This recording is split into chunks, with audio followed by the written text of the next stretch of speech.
Hey YouTube, Noah back here with another video for you. So you can see a bit from behind me and probably from the thumbnail, I bought another auto crane.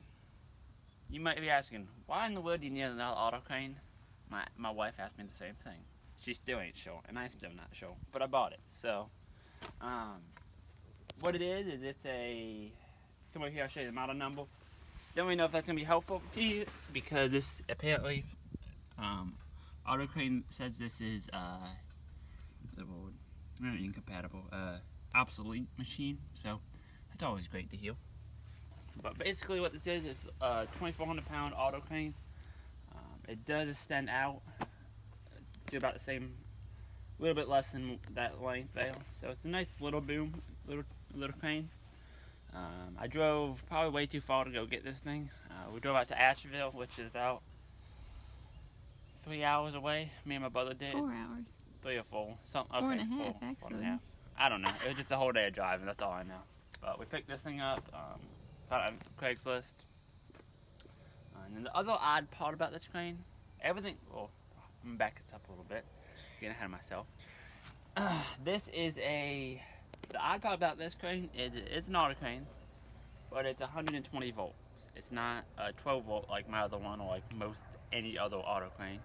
This is a 120 volt auto crane. And that I think why I got it for the price I got it, and I've been on this so long and nobody bought it. But other than that, it's a little bit, not really an issue, but it's a little different. So, but we're still gonna make it work, because my theory is to mount this on the Silverado. We're gonna see if that's gonna work weight wise, if that's gonna like me or not. If it does, great. If not, I'm gonna find another use for it. It's not a big deal. I know I can find another use for this thing.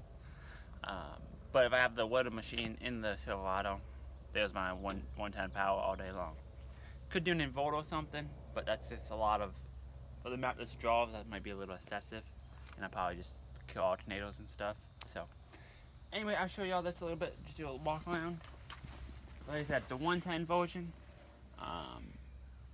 Everything works on it.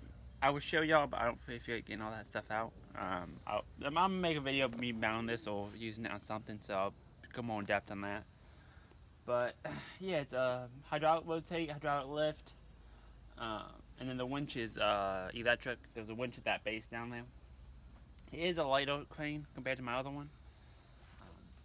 But yeah, and speaking of auto cranes, lovely cranes. My auto cranes are on my welding truck. My welding truck's not here, so I would show y'all, but I can't because it's not here. It's been broke down for the past like 3-4 weeks. Been waiting on a part, trying to find a used part, didn't work. Ended up having to buy a new part. It should be next week. It's a little counterbalance valve on them. Expensive little part. It's like $500 part. But it is what it is, and auto crane can charge that because they're auto crane and you need the part. I tried getting around it I went to a couple hydraulic places. They helped me out a lot, but they still said they couldn't get around it, which it is what it is at this point. But I just need that crane back going. So that should be coming this week. I'll make a video of installing that and getting that back up and ready. But yeah, I just want to make a little video of this auto crane that I got. If anybody have ever seen any auto cranes like this with the tube style instead of the actual like crane style, I know that makes a lot of sense. But yeah, let me know. But yeah, just want to do a little update video on that. And I got some projects I gotta work on, but other than that, that's about all that's going on. I'm trying to get time to build the skid for the Bobcat welder, get that situated, but I just ain't had time to monkey with it. But anyway, I want to thank y'all for watching. Don't forget to like, comment, and subscribe for more, and I'll talk to y'all later.